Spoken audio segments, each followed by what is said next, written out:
national and central, the prevalent rate for the child marriages is higher than the national prevalence rate.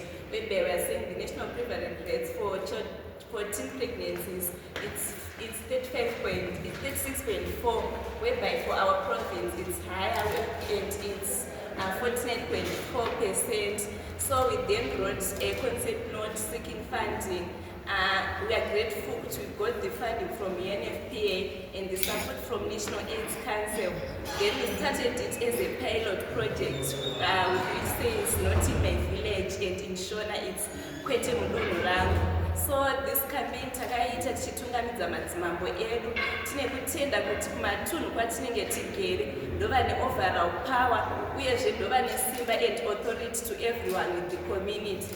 So we believe kuti madzimambo akatanga achiti Kwete Mudunhu Rangu, the word will spread everywhere and everyone will speak the same language. So we started with the inception meeting with the district stakeholders. Takasangana pano tichitaura kuti chinombonzi not in my village uyezve the way forward from there. Then from there we had the training nemachiefs atakaita introducing the pilot. Then from there nekuona kuti chinhu chinogona kutibatsira at the end. It was then launched kunzvimbo to be it was a national launch whereby we are saying as a country no to teen marriages and no to child marriages.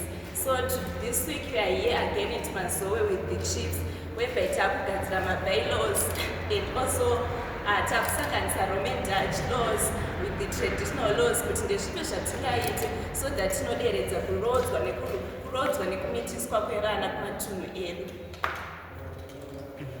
Thank you.